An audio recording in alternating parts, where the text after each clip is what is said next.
오늘 하나님의 말씀은 시편 8장 1절에서 9절 말씀입니다. 봉독하여 드리겠습니다. 여호와 우리 주여, 주의 이름이 온 땅에 어찌 그리 아름다운지요. 주의 영광이 하늘을 덮었나이다. 주의 대적으로 말미암아 어린 아이들과 젊은이들의 입으로 권능을 세우시며 이는 원수들과 보복자들을 잠잠하게 하려 하심입니다. 주의 손가락으로 만드신 주의 하늘과 주께서 베풀어 두신 달과 별들을 내가 보오니 사람이 무엇이기에 주께서 그를 생각하시며 인자가 무엇이기에 주께서 그를 돌보시나이까. 그를 하나님보다 조금 못하게 하시고 영화와 종기로 관을 씌우셨나이다. 주의 손으로 만드신 것을 다스리게 하시고 만물을 그의 발 아래 두셨으니 곧 모든 소와 양과 들짐승이며 공중의 새와 바다의 물고기와 바닷길에 다니는 것입니다. 여호와 우리 주여, 주의 이름이 온 땅에 어찌 그리 아름다운지요. 아멘. 긴 본문도 잘 읽어주셨습니다. 오늘 말씀의 제목은 사람이 무엇이기에 라는 제목으로 오늘 하나님 말씀 함께 나누도록 하겠습니다. 일반 가요 중에 제가 개인적으로 가사말이 좋아서 좋아하는 노래 하나를 든다면 사람이 꽃보다 아름다워 라는 노래가 있어요. 안치환이라는 가수가 부르는 그 박력 있는 노래인데 그 리듬도 굉장히 박력 있지만 또 가사의 그 하나하나가 참 마음에 들어서 그 노래를 참 찬양곡 못지않게 좋아하는 그런 곡으로 갖고 있습니다.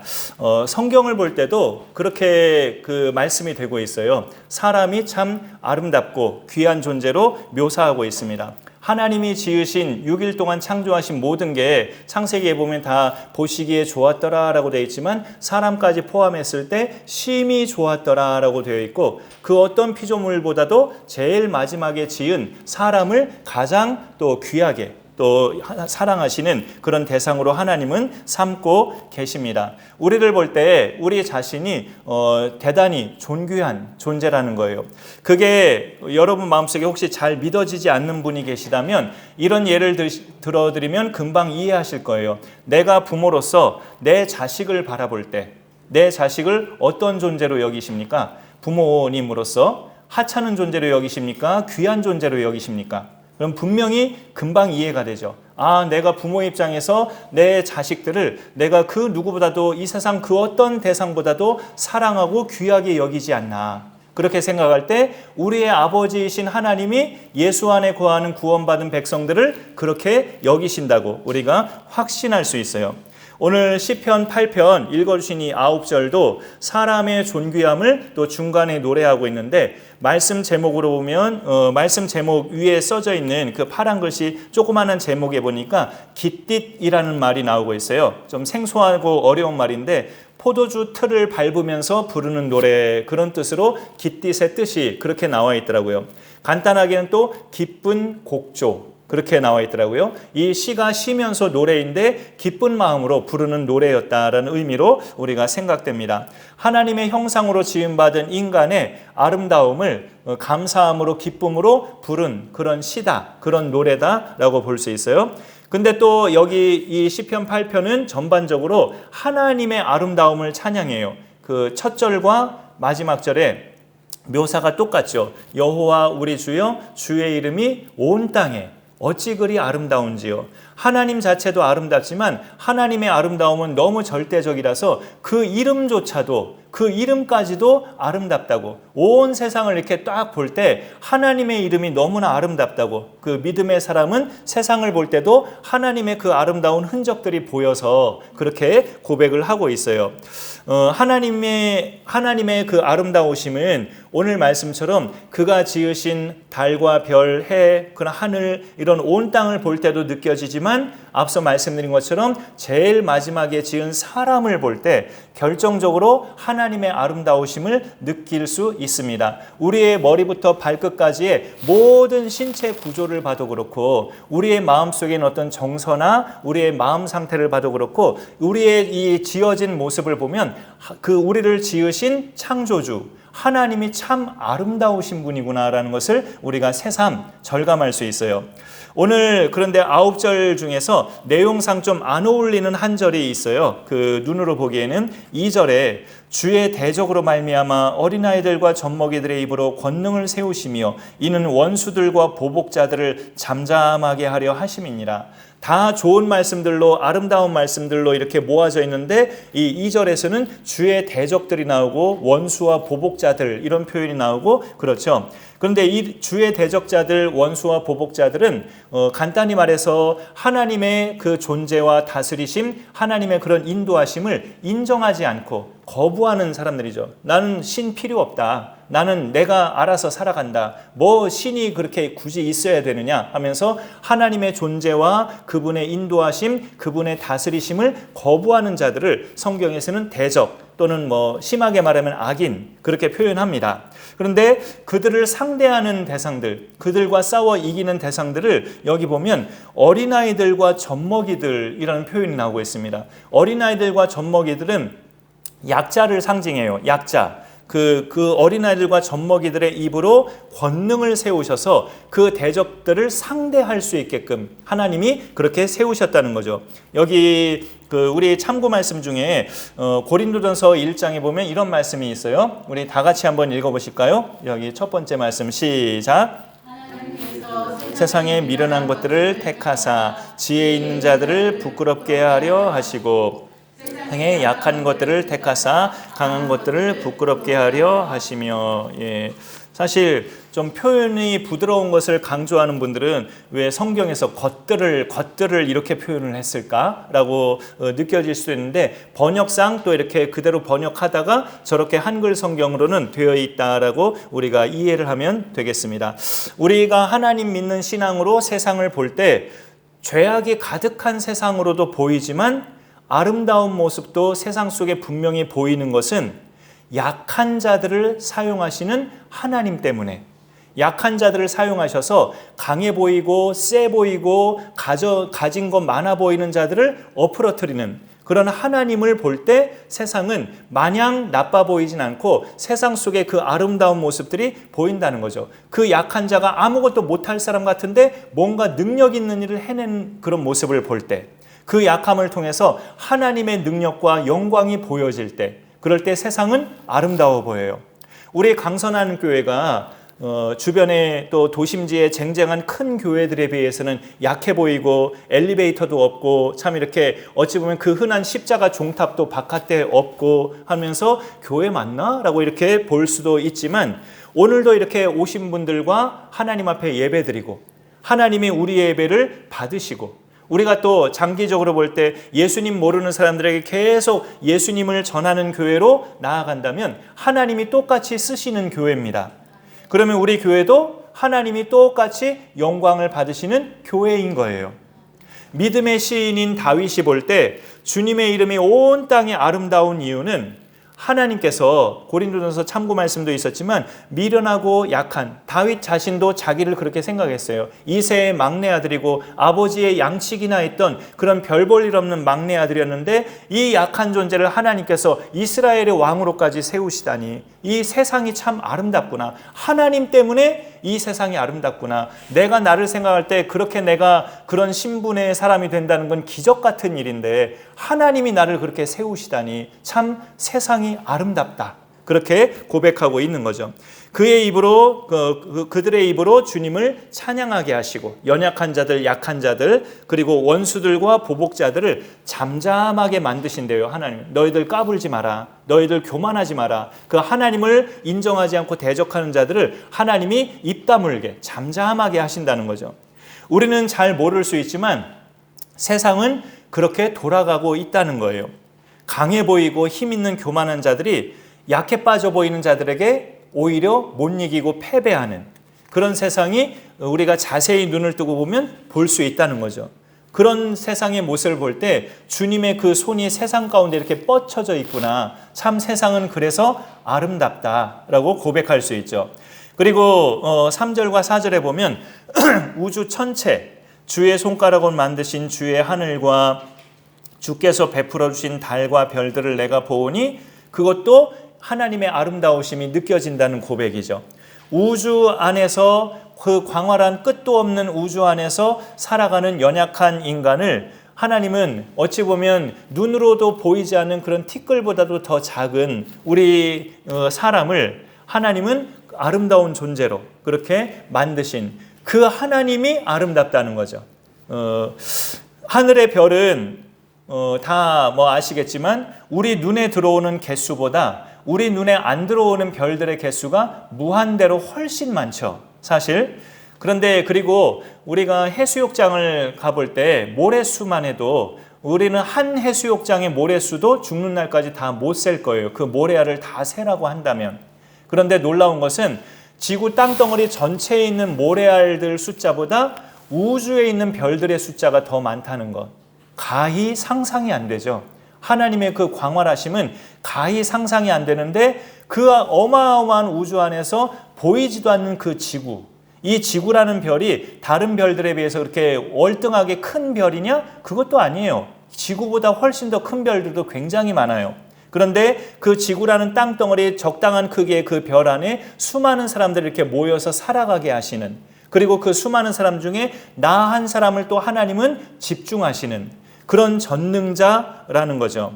그래서 하나님이 지으신 그 하늘과 그 공간에 박혀있는 달과 별들을 보다가 나를 보면 오늘 말씀의 제목이 내 입에서 절로 나오는 거예요. 사람이 무엇이기에? 사람이 뭐길래?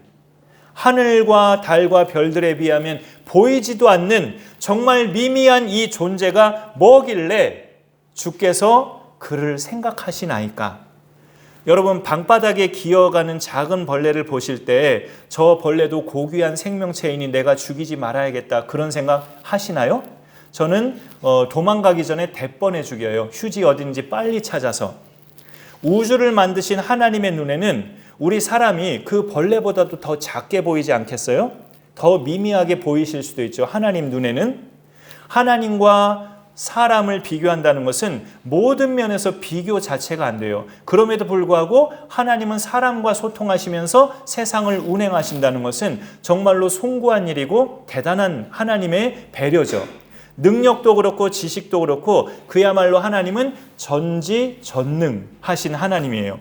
그리고 생명, 나이도 그래요. 나이도. 물론 우리 예수 믿는 사람은 예수님 안에서 이제 구원받아서 예수님의 재림 때 다시 새 몸으로 부활할 것을 성경은 고린도전서나 데살로니가전서나 요한계시록에서 분명하게 말씀하고 있기 때문에 우리 믿는 자들은 생명의 부활로 영생하지만 이 땅에서의 수명만 놓고 따지자면, 이 세상에서 사는 수명만 놓고 따지자면 100살 넘게 사는 사람이 몇 명이나 있냐고요. 아직도 별로 없잖아요.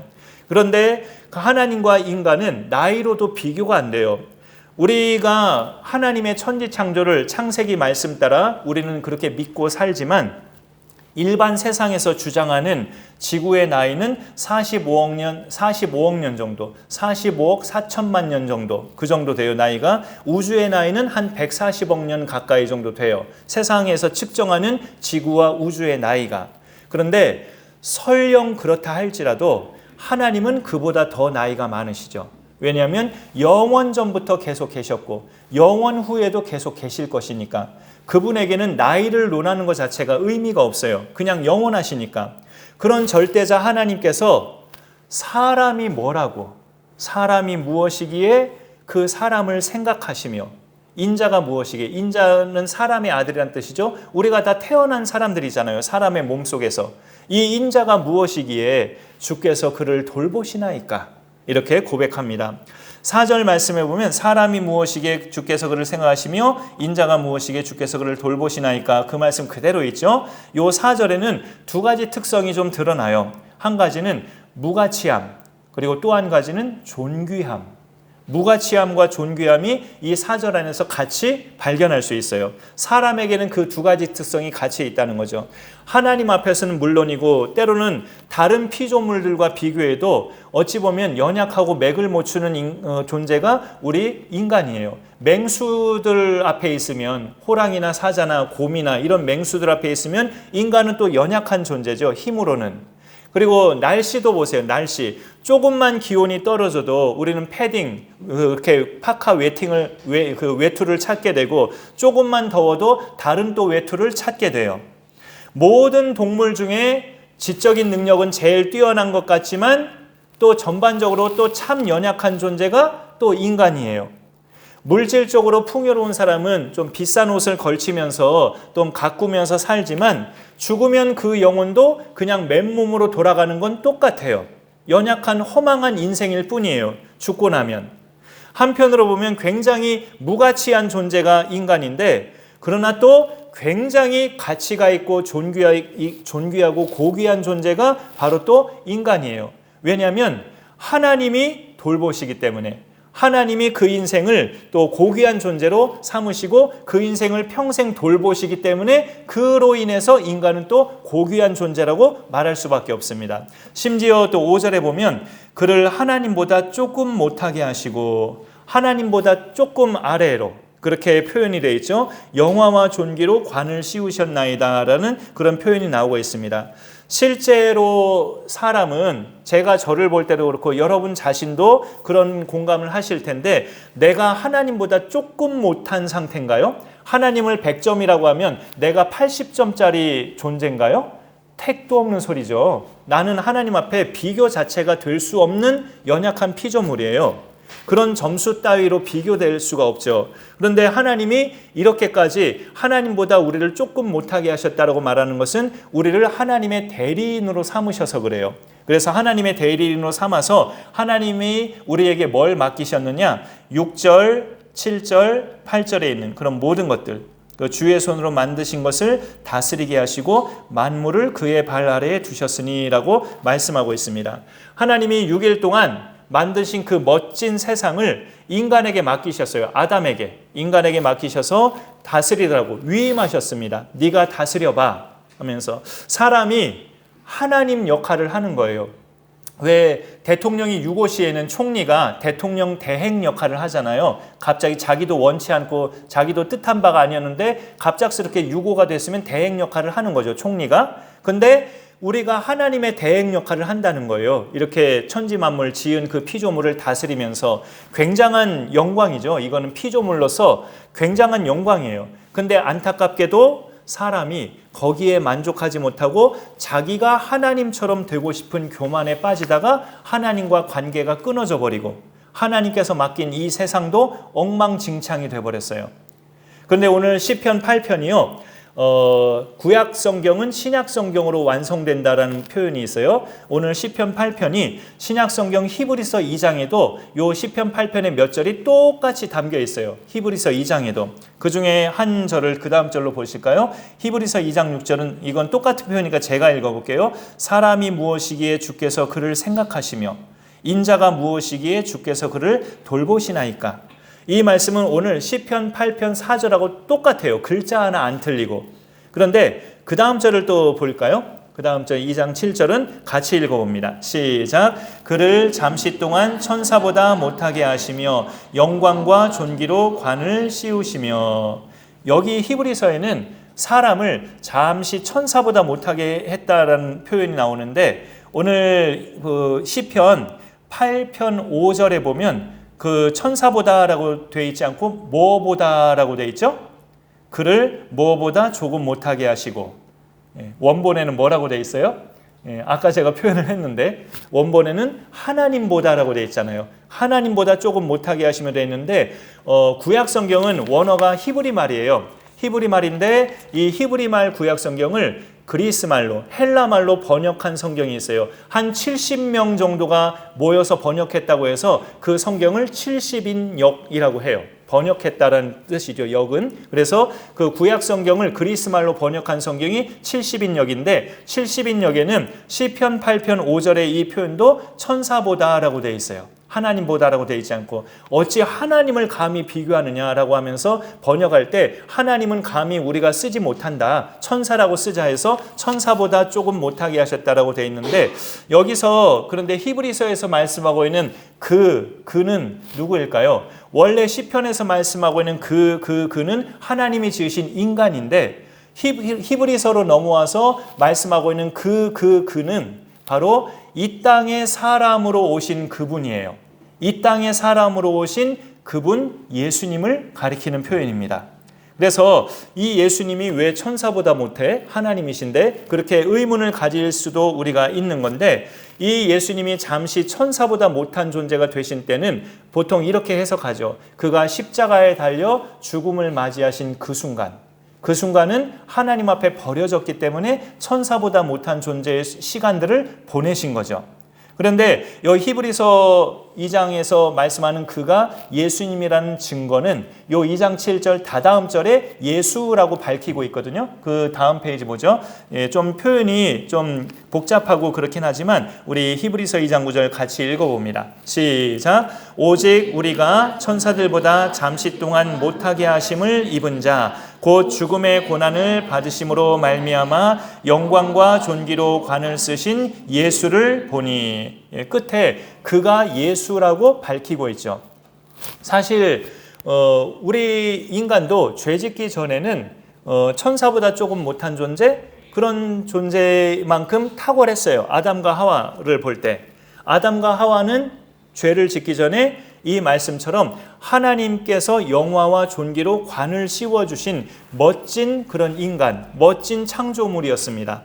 죄로 인해 그 영광을 인간은 상실해버렸는데 하나님은 또 사랑이시라서, 요한일서에 하나님은 사랑이시라 그러잖아요. 사랑이신 하나님은 그렇게 떨어져 나간 인간을 다시 회복할 수 있는 길을 열어주셨는데 바로 영광과 존귀로 관을 쓰신 예수 그리스도를 이 땅에 보내셔서 누구든지 그 예수님 안에 들어오는 사람은 그런 영광과 존귀의 멋짐을 회복시켜 주시는 거죠. 우리 죄 때문에 죽음의 고난을 당하신 그때만 잠시 천사보다 못한 존재라고 하나님은 예수님에 대해 말씀하셨지만, 사실 이 세상에 성탄하신 것 자체가 사람으로 오신 거잖아요. 그래서 천사보다 못한 존재로 어찌 보면 오신 것 자체가 그런 상태죠, 사실은. 그러나 하나님은 그를 부활하게 하셨단 말이에요. 부활하게 하셔서 뭘 증명하셨습니까? 이 예수가 하나님임을, 이 예수가 마냥 인간이 아닌 하나님임을 그가 죽은 자 가운데서 부활하신 걸로 증명해 보이셨다는 거죠. 이 예수는 하나님이 맞았구나. 이 예수는 하나님의 아들이 맞았구나. 백부장이 고백한 것처럼 그렇게 증명하셨어요. 예수 믿는 사람을 보면 세상 사람들을 못 이길 것 같이 연약해 보이는데, 여러분이 보실 때 저도 그렇게 보이지 않나요? 그냥 아무것도 모르는 순진한 사람처럼 생기고 연약해 보이잖아요. 근데 저 같은 사람이 세상 사람들의 그 기센 사람들을 이길 수 있을까 하면 못 이길 것 같잖아요.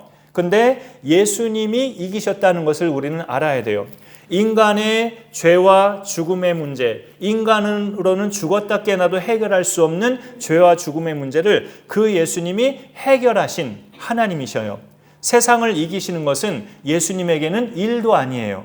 그러니 우리가 그 예수님 안에 있으면 우리는 참 기가 막힌 일이지만 세상을 이겨나가는 사람으로 살아갈 수 있습니다.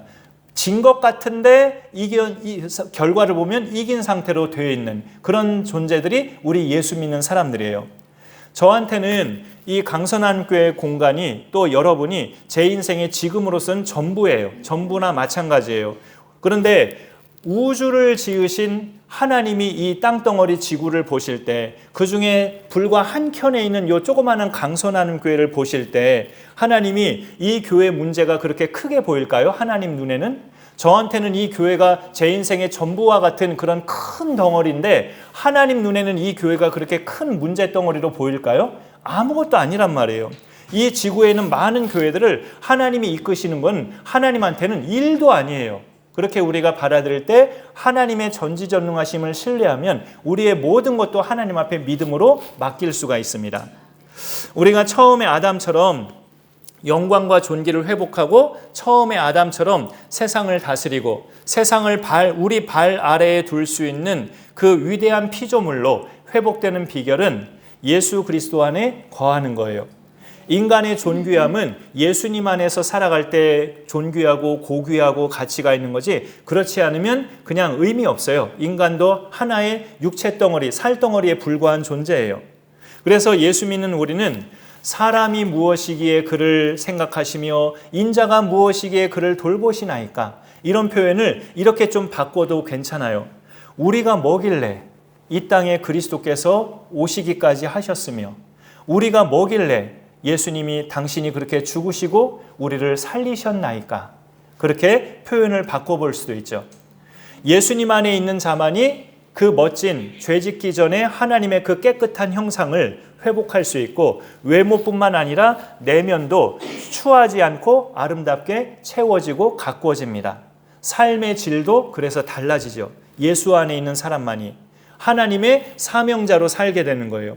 오늘 말씀에서 인간에게 사명과 관련된 말씀은 아까 언급했지만 6절, 7절, 8절이에요. 하나님이 지으신 모든 세상을 다스리라. 동물들을 다스리고 공중의 새와 바다의 물고기, 바닷길을 네가 다스려봐라 하면서 맡기신 것이 인간의 사명이고 오늘날은 그 사람들까지 또 예수 안에서 우리가 예수님 모르는 사람들까지 우리 믿는 자들에게 맡기셨죠. 땅끝까지 복음의 증인이 되라고.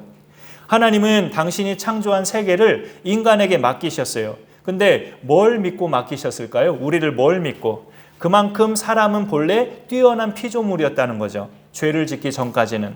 그러나 하나님을 거역한 죄로 인해 하나님은 모든 만물을 인간의 발 아래에 두지 않고 인간으로 오신 예수님의 발 아래에 두셨어요. 새롭게. 그 말씀 마지막 추가 말씀 하나만 더 보겠습니다. 에베소서 1장 22절 시작. 또 만물을 그의 발 아래에 복종하게 하시고 그를 만물 위에 교회의 머리로 삼으셨느니라. 그래서 우리가 예수님을 믿으면 우리도 다시 처음에 아담처럼 만물을 다스리는 그런 권세를 가지게 돼요. 만물을 다스리는.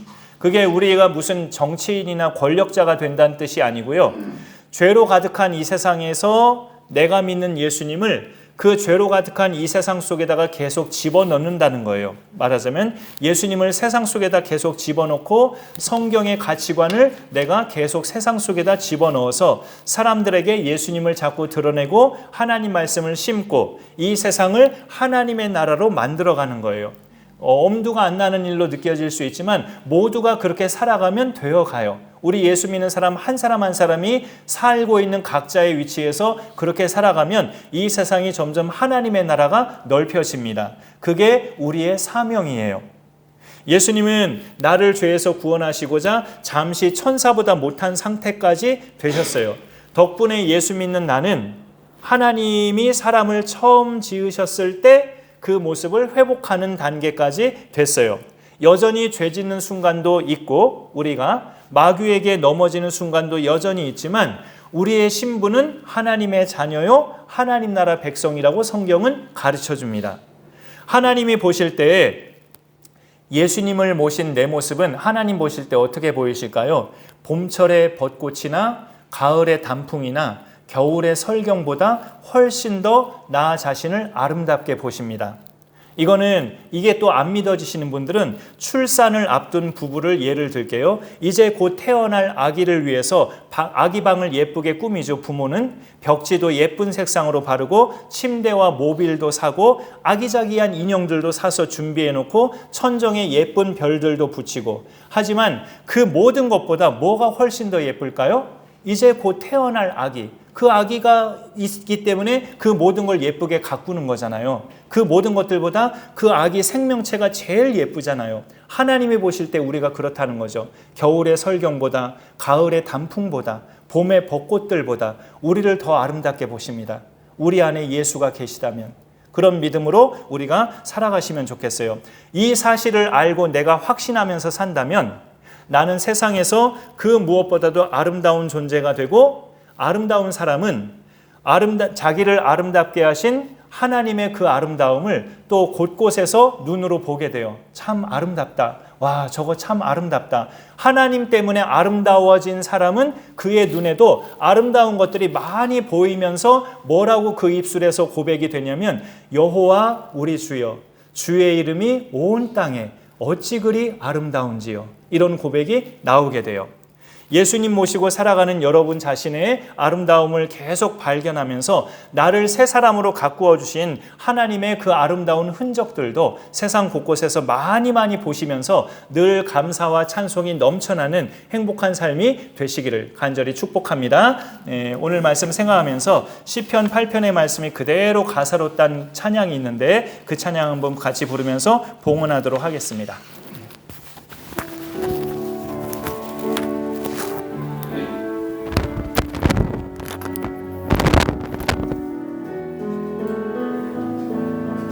여호와 우리 주여, 여호와 우리 주여, 주의 이름이 온 땅에 어찌 그리 아름다운지요, 어찌 그리 아름다운지요. 여호와 우리 주여, 주의 이름이 온 땅에 어찌 그리 아름다운지요, 어찌 그리 아름다운지요. 주의 손가락으로 지으신 주의 하늘과 주가 베풀어 두신 달과 별 내가 보니 사람이 무엇이건대 주께서 저를 생각하시며 인자가 무엇이건대 저를 권고하시나이까.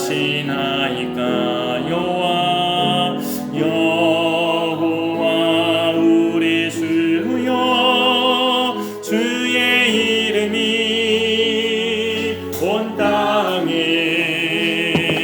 어찌 그리 아름다운지요, 어찌 그리 아름다운 주의 손가락으로 지으신 주의 손가락으로 지으신 주의 하늘과 주가 베풀어 두신 달과 별 내가 보니 사람이 무엇이건대 사람이 무엇이건대 주께서 저를 생각하시며 인자가 무엇이건대 저를 권고하시나이까. 마지막으로 여호와 우리 주여, 주의 이름이 온 땅에 어찌 그리 아름다운지요, 어찌 그리 아름다운지요. 봉헌 기도하겠습니다. 사랑의 하나님, 오늘도 예배 중에 하나님 말씀을 함께 나누고 말씀을 받아 우리가 말씀을 따라 살아갈 수 있는 결단을 하게 하시니 감사드립니다. 우리 자신의 모습을 하나님을 떼어놓고 보면 초라하고 연약하고 가진 것 없고 참 그 비참하기까지 때로는 느껴지는 그런 작고 보잘것없는 저이지만 하나님과 연결해서 하나님이 우리 인생을 보살피시고 인도하심을 생각해 볼 때 하나님 안에서 참 존귀한 존재고 고귀한 인생인 것을 성경을 통해 발견하게 됩니다. 우리 안에 나를 구원하신 구세주 예수님을 모시고 있을 때 우리는 하늘의 모든 천체들보다 계절마다 피는 모든 꽃들과 나무들보다 훨씬 더 아름다운 피조물임을 성경의 말씀을 통해 확신하게 됩니다. 그런 확신을 우리 자신도 믿음으로 늘 간직하며 하나님 안에서 하나님 맡기신 귀한 사명도 잘 감당해가는 저희들이 되게 하여 주옵소서. 오늘도 믿음 따라 올린 예물을 하나님께서 기쁘게 받으시며 이 예물이 하나님의 영광을 위해서 또 적지 않게 쓰여지는 귀한 물질로 한 푼 한 푼 하나님께서 인쳐주시고 하나님의 영광이 드러나며 이 땅 가운데 복음 증거하는 일에도 귀하게 쓰임받는 물질로 하나님 인쳐 주옵소서. 성도님들의 모든 가정사 생활 형편도 하나님께서 늘 눈동자같이 살펴주셔서 때를 따라 돕는 은혜가 늘 푸짐하게 풍성하게 가정 가운데 채워지게 하시고 일하실 때마다 그 일하시는 현장이 복되게 하시며 체력의 강건함도 지켜주셔서 아침마다 강건함 속에서 일어나시며 피곤한 순간마다 하나님을 힘입어 다시금 새 힘을 얻는 그런 은혜의 또 일터가 될 수 있도록 은혜의 하루하루가 될 수 있도록 날마다 하나님의 인도하심과 하나님의 보살펴 주심을 잘 받으며 살아가는 우리 모두가 되게 하여 주옵소서. 출타하신 모든 분들도 하나님과 동행하는 복된 시간들이 될 수 있도록 성령께서 함께하여 주옵소서. 12월 안에 마무리할 모든 일들도 우리가 또 잘 찾으면서 이 해가 가기 전에 유종임이 잘 거둘 수 있도록 성령께서 함께하여 주옵소서. 예수님의 이름으로 기도드립니다. 아멘.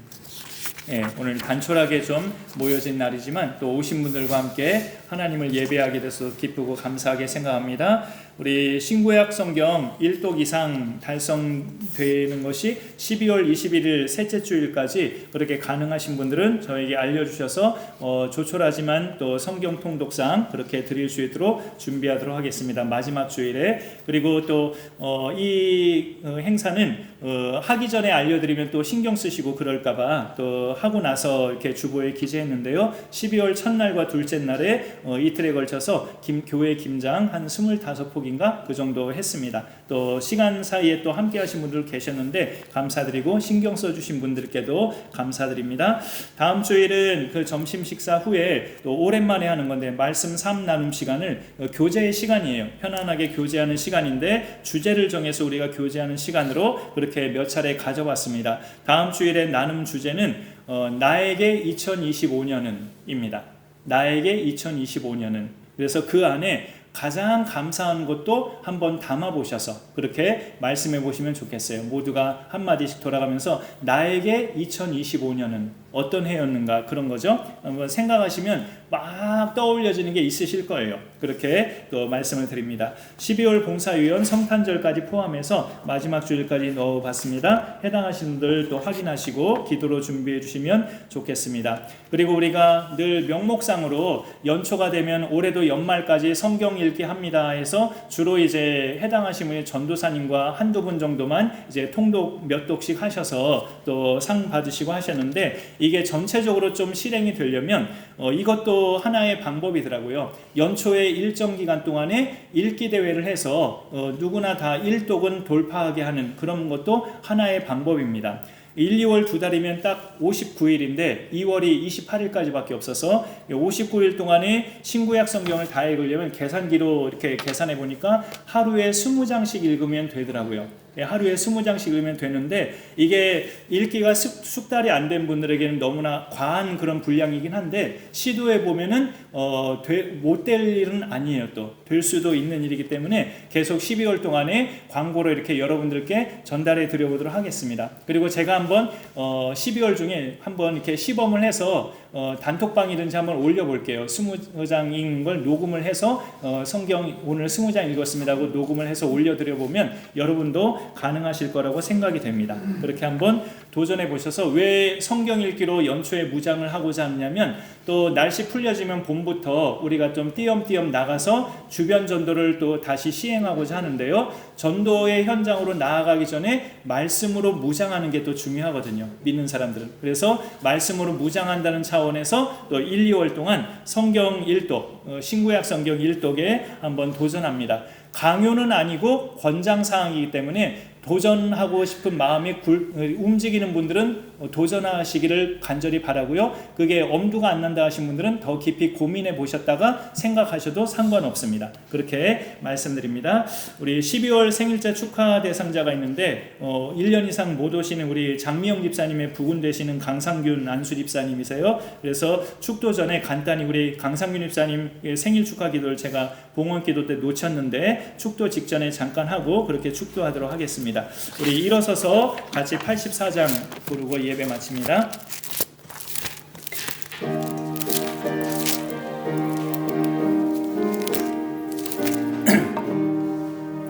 온 세상이 캄캄하여서 찬빛이 없었더니 그 빛나는 영광 나타나 온 세상 빛이었네.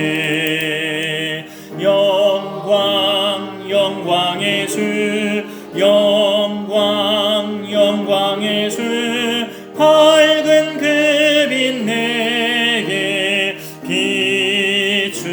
비추었네. 영광 영광의 주 영광 영광의 주 이 세상의 빛은 오직 주 예수님. 주 말씀을 믿는 사람은 그 마음이 시원하고 주 명령을 준행하는 자 그 길이 환하겠네. 영광 영광의 주 영광 영광의 주 밝은 그 빛 내게 비추었네. 영광 영광의 주 영광 영광의 주 이 세상의 빛은 오직 주 예수님. 죄 가운데 사는 사람은 그 눈이 어두워도 그 죄악을 씹는 날에는 그 눈이 밝아지네. 영광 영광의 주 영광 영광의 주 밝은 그 빛 내게 비추었네. 영광 영광의 주 영광 영광의 주 이 세상의 빛은 오직 주 예수님. 기도하겠습니다. 한 해의 마지막 달 12월을 맞이해 이달에도 또 생일을 맞으신 분 계셔서 같이 축복 기도하고자 합니다. 우리 강상균 집사님 15일에 양력으로 생일이신데 하나님의 은혜가 우리 집사님 위에 늘 임하기를 소망합니다. 사업장을 시작하셨다가 또 코로나를 직격탄으로 맞으시고 여러 가지로 참 물질적으로 또 심적으로 어려움을 단연간 겪고 계신 집사님인데 그 마음의 위로와 평강이 하나님께서 함께하여 주시사 생일에는 다시 웃음을 회복하고 무엇보다도 다시금 결단하고 예배의 자리에 오셔서 그 삶이 기쁨을 회복하며 하나님의 자녀됨을 다시 확신하며 그 믿음으로 하나님 앞에 나아가는 예배자의 삶이 회복될 수 있도록 인도하여 주옵소서. 본인의 말씀으로 조금만 더 기다려달라고 이렇게 또 말씀도 하셨는데 하나님 그 시간이 너무나 오래 끌어지지 않도록 도와주시고 새해에는 또 새로운 마음으로 같이 기쁨으로 재회하는 귀한 축복도 베풀어 주시고 더 원한다면 이 해가 가기 전에 또 함께 예배드릴 수 있는 은혜의 기회도 하나님 허락하여 주옵소서. 온 식구들이 또 귀한 남편과 아빠를 위해서 또 사위와 또 아들을 위해서 같이 기도하는 믿음의 일가족이 되게 하시고 그럼으로써 이 집사님의 재기가 주님의 은혜 가운데 잘 이루어질 수 있도록 함께하여 주옵소서. 사랑하는 우리 모든 성도님들도 각자 가정마다 갖고 있는 많은 짐들이 있습니다. 수고하고 무거운 짐진 자들아 다 내게로 오라 내가 너희를 쉬게 하리라 말씀하신 예수님을 기억하며 주께서 함께 들어주시는 것을 믿고 그 짐들을 맡기며 또 해결해 나갈 수 있는 믿음의 사람들로 승리할 수 있도록 인도하여 주옵소서. 이제는 주 예수 그리스도의 은혜와 하나님 아버지의 크신 사랑과 성령님의 보호인도 위로 교통하심이 오늘도 예배함으로 하나님께 나아가는 모든 예배자들 머리 위에 영원토록 함께 있을지어다. 아멘.